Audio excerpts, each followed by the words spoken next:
O preconceito, a discriminação e a violência contra as religiões de matriz africana, em especial a Umbanda e o Candomblé, são práticas históricas com profundas raízes no inconsciente coletivo brasileiro. De acordo com o censo do IBGE, Instituto Brasileiro de Geografia e Estatística, essas religiões são praticadas por 0,3% da população brasileira. Infelizmente, é comum que a sua presença nos jornais esteja sempre relacionada às notícias policiais, seja por um aumento da violência contra os praticantes ou devido a um incêndio criminoso realizado contra os terreiros, locais de culto dessas religiões. Seja como for, as imagens são trágicas.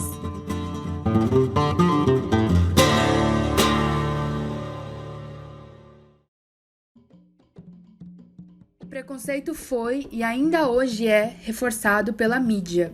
Novelas, reality shows, fotografias e sketches de humor, dentre os mais diversos produtos midiáticos, seguem perpetuando estereótipos e o temor a um monstro fabricado. O ano era 1951 e o fotógrafo José Medeiros dirigiu-se a um terreiro do Candomblé em Salvador, Bahia, a fim de registrar um ritual de iniciação de filhos de santo. Esse evento, que costuma ser restrito, foi aberto pela mãe de santo aos cliques do fotógrafo. As fotos, posteriormente, foram publicadas na revista O Cruzeiro, ao lado do título, abre aspas, As Noivas dos Deuses Sanguinários, fecha aspas. O tom sensacionalista e alarmista da matéria causou uma comoção e fez com que a sociedade civil voltasse toda a sua sanha contra as religiões afro-brasileiras. O terreiro onde foram feitas as fotos teve de ser fechado e a menina das fotos, de apenas 15 anos, foi perseguida e teve de se mudar de Salvador, sua cidade natal. Já na televisão, a novela Carmen também reforçou estereótipos. Exibida na Rede Manchete entre 1987 e 1988, contava a história de Carmen, uma linda mulher interpretada por Lucélia Santos, que, após uma desilusão amorosa, faz um pacto de sangue com uma pombagira para se vingar. Em troca de sua alma, Carmen conquistaria todos os homens que quisesse.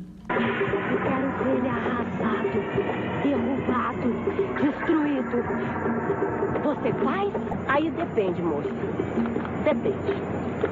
Depende de quê? O que você me dá? O que você quiser. O que eu quiser? Eu te dou brincos, argolas. É pouco! É muito pouco, moça! Eu boto este homem na tua mão, moça. Pra você fazer dele o que você quiser. Você me der o que eu pedir. E o que é que você quer de mim? Eu quero a tua alma. O preconceito é reforçado até em cultos de outras religiões. Em missa católica transmitida ao vivo na televisão e internet, o padre Fábio de Mello debochou dos rituais das religiões africanas, despertando risada dos fiéis e dos demais padres presentes. O caso teve imensa repercussão negativa entre usuários do Twitter e o padre foi acusado por muitos de ter praticado intolerância religiosa. Eu acho que eu peguei um mal olhado. Eu vou tomar um banho de arruda. Toma um banho, não tem problema não. Que às vezes a macumba é só um banho que você está precisando tomar e uma limpada nas axilas. O preconceito velado contra as religiões de matriz africana, tão arraigado na sociedade brasileira, vem à tona também nos reality shows. Um bom exemplo é o Big Brother Brasil, da Globo.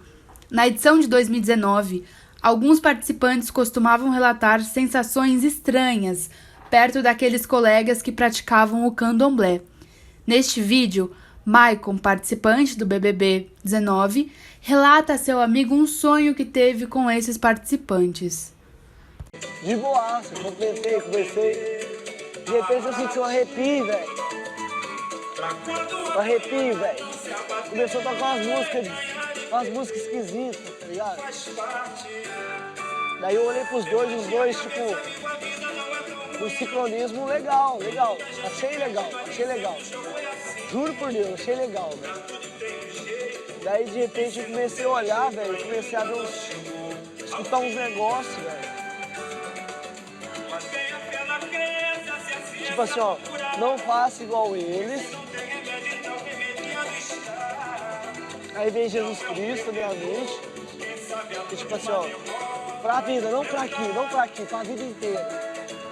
Se você fazer igual eles ganham mais força.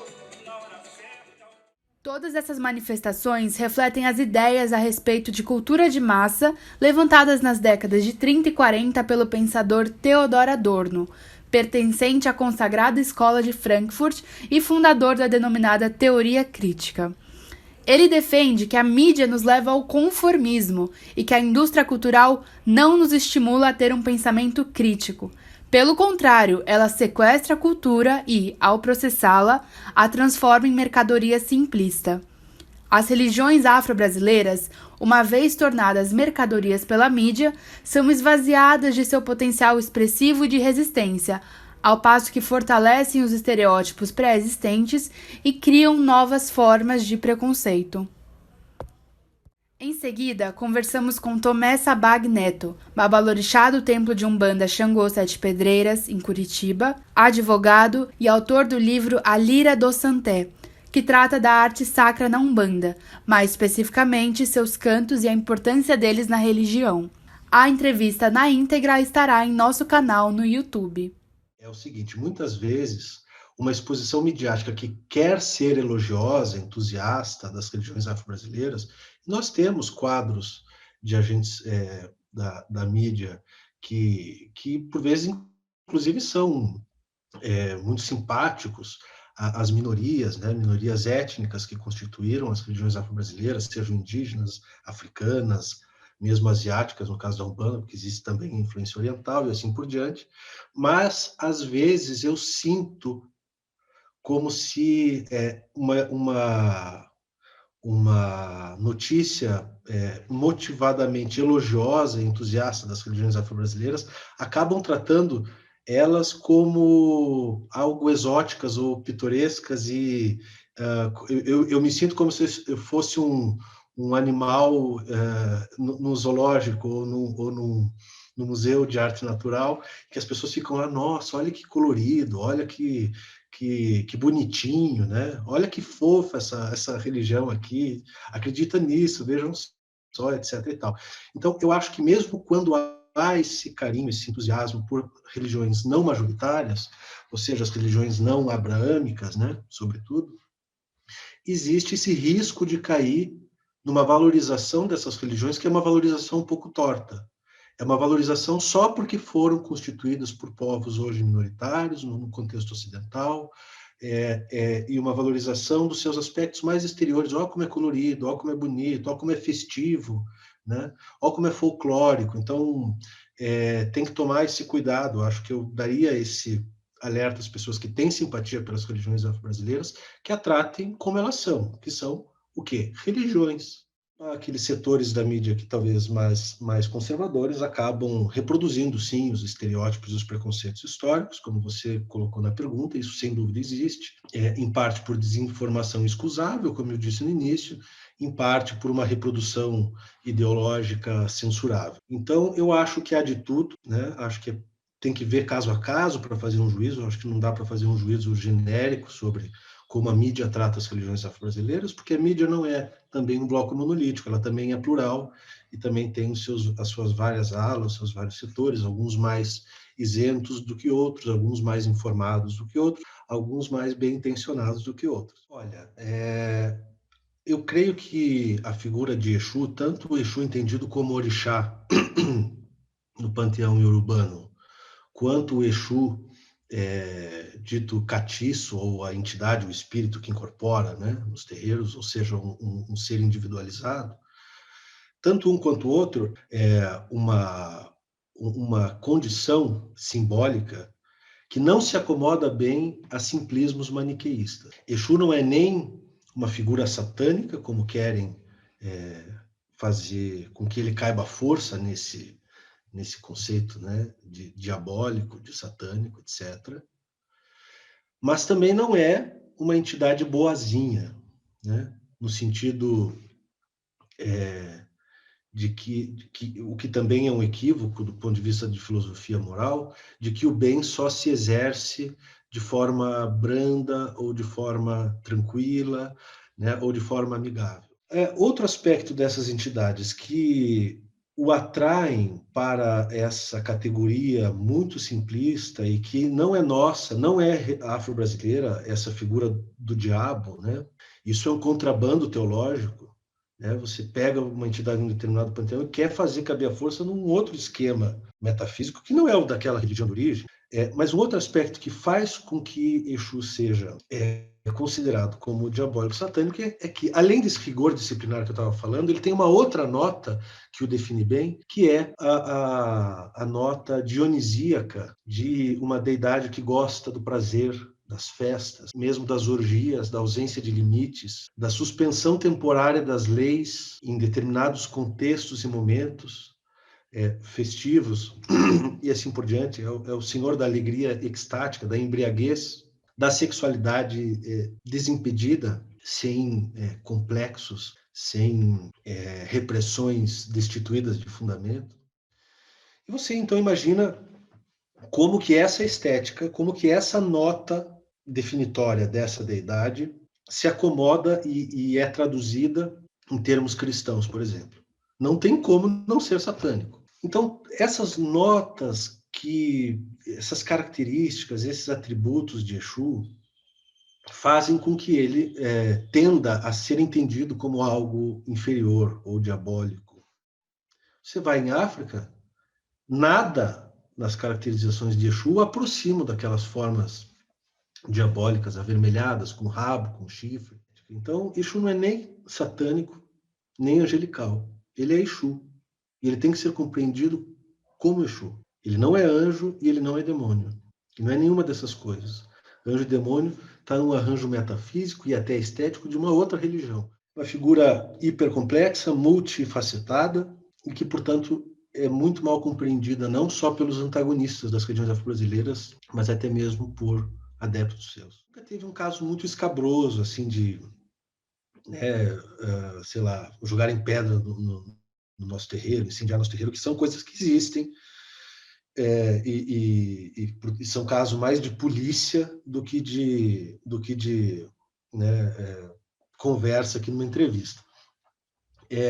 Mas existe aquele pequeno preconceito, aquele preconceito tácito que fica diluído no ar, né? Eu já ouvi de pessoas, vocês imaginam o meio jurídico, o quanto ele é essencialmente conservador, até na sua estética, né? E uma vez estava conversando num tribunal e lá uma pessoa descobre assim, que eu sou um bandista, né? Ele fala na frente de algumas pessoas, foi um pouquinho constrangedor, eu confesso, porque eu não sabia se eu devia, ou seja, como eu devia me comportar. Vejam só, ele disse assim: nossa, Tomé, mas você é tão estudado, uma pessoa tão decente, você é um bandista? E quando você leva uma dessa, você fica um pouco sem reação, porque você não sabe o que é melhor fazer. Se é devolver, né, a agressão, mas também não devolver nada, é ficar quieto, é ruim também, né? Aí eu só consegui dizer o seguinte, falei assim: olha, como a gente diz no direito, data vênia, né, com o devido respeito, é justamente por ser uma pessoa decente, que procura ser minimamente esclarecido, inteligente, é que eu sou um bandista. Foi só o que eu consegui dizer. Então, esses episódios acontecem, outros irmãos de fé meus, com certeza já sofreram preconceitos muito mais drásticos e violentos na sua expressão. O noticiário está aí, é uma coisa que realmente abunda, né, infelizmente, no Brasil. Um país essencialmente miscigenado, que deveria ter a maior facilidade no trato com essas questões, mas o fato é que não tem ainda. Que ela não seja retratada como algo pitoresco, exótico, e que deva ser valorizada só porque foi a confluência da ação constitutiva de grupos etnicamente minoritários, porque isso é um pouco fetichizá-la e instrumentalizá-la em prol de uma ideologia, ou seja, diminuí-la. Por melhor que seja a ideologia, por mais bem intencionada que ela seja, o espiritual ele supera o ideológico. E isso para não falar, claro, de que a Umbanda não seja retratada através dos filtros de má compreensão que falei na segunda resposta sobre Exu, como algo licencioso, depravado, ou, sei lá, orgiástico, demoníaco. Também não é a forma ideal de retratar a Umbanda. Então a gente tem que evitar esses dois extremos, tanto da sua não compreensão, quanto da sua instrumentalização política. Então, a mídia faria muito bem se passasse a retratá-la com aquela seriedade mínima que a mídia deve conceder a tudo que ela veicula. Então, se ela está retratando a Umbanda, ela tem que retratar a Umbanda como que ela é, uma religião séria, que tem doutrina, que tem o seu sacerdote, tem a sua ética, que tem a sua estética. Retrata isso de forma honesta e está ótimo, está ótimo. Nós não precisamos de elogios condescendentes ou não precisamos. Nós não precisamos de ajuda nesse sentido de uma superioridade, como se a mídia estivesse prestando um favor, né, aos coitadinhos dos afro-brasileiros. Não, colocar as coisas dessa forma já é nos enfraquecer, já é nos retratar de uma forma um pouco, por mais bem intencionado que seja, acaba nos mantendo nesse nível de enfraquecimento social. Então, nós temos que ser tratados como pessoas normais, né? Nem a estranheza preconceituosa e intolerante, mas também não aquela estranheza que me trata como um objeto, né? Uma coisa curiosa, né? No que diz respeito à fala do Babalorixá, na qual ele se refere ao tratamento midiático que exibe a Umbanda sob uma luz pitoresca, exótica e folclórica, torna-se evidente o que Jürgen Habermas, também da escola de Frankfurt, apontou após identificar como a opinião pública é influenciada pela mídia e como os veículos de comunicação são fundamentais para a participação crítica dos cidadãos nas democracias modernas. Felizmente, podemos contar com vozes que destacam e enaltecem o valor cultural dessas religiões. Uma delas é a MC Tá, ou Thaís Daiane, cantora e compositora brasileira que mistura em suas músicas cantos umbandistas, pop e funk. Em fevereiro de 2019, ela lançou a música Rito de Passar. A canção, composta por ela e produzida pelo Tid DJ, cita indiretamente os orixás Oxóssi, Ogum, Inçã, Obá, dentre outros. O clipe, dirigido por Rodrigo de Carvalho, mostra cenas documentais, feita no Cantinho dos Orixás em Nazaré Paulista. Neste dia, realizava-se um ritual externo do terreiro de Umbanda Caboclo das Sete Pedreiras. A flecha tirei, onde caiu bradei, o céu relampeou, a chuva vai chegar, meu corpo foi ao chão, na palha pra curar, lavei a alma então. Me refiz na lama, vi pedra rolar, dancei com a correnteza, me deixei pro mar. Me refiz na lama, vi pedra rolar, dancei com a correnteza, me deixei pro mar.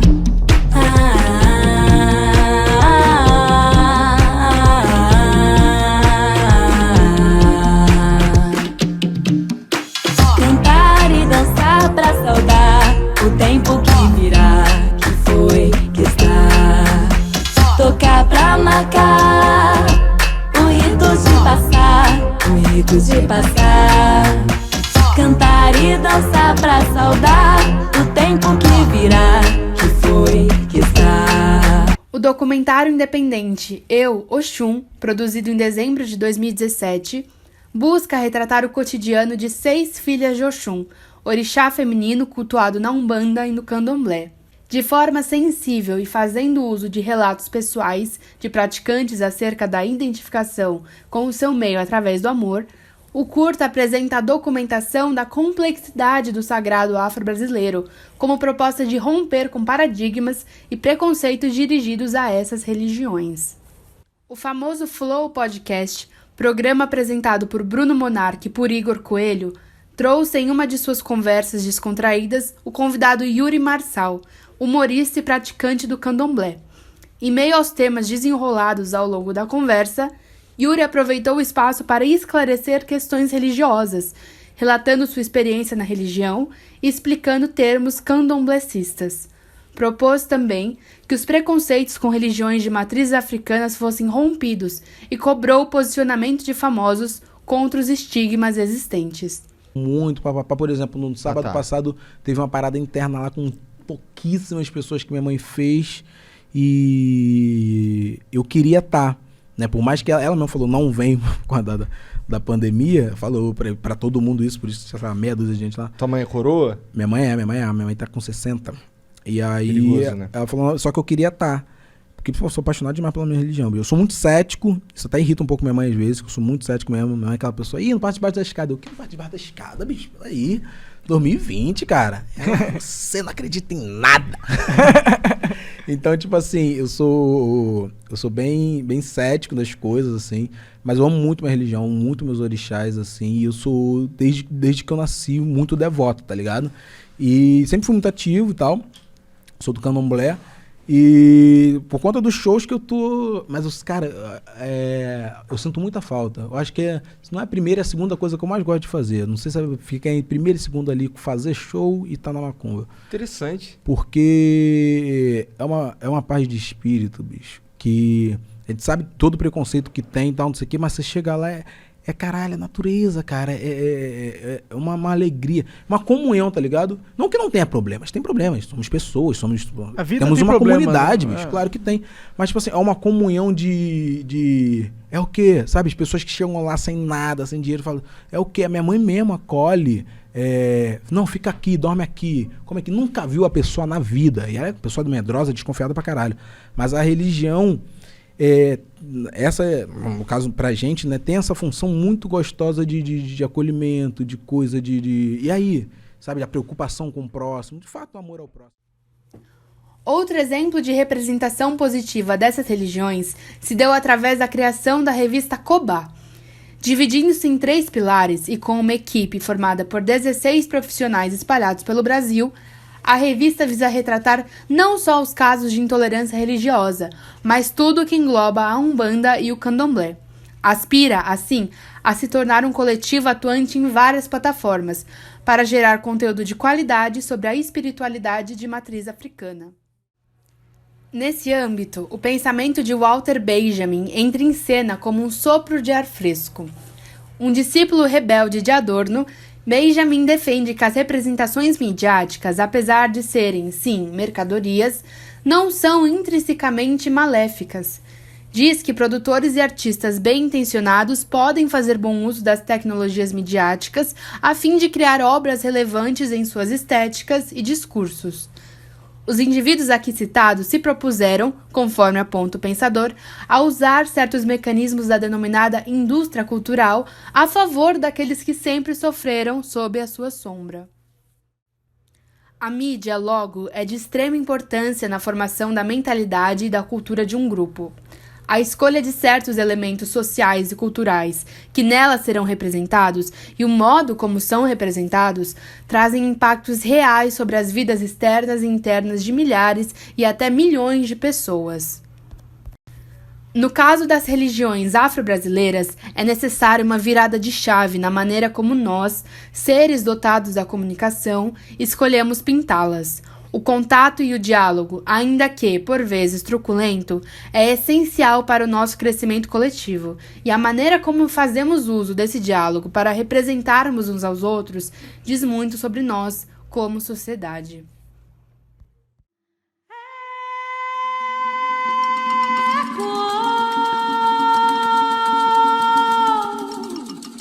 Um canto forte na senzala.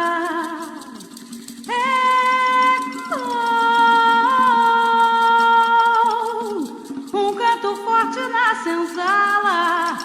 Negro canta, negro dança. Liberdade fez valer. Não existe sofrimento, não existe mais chibata. Só existe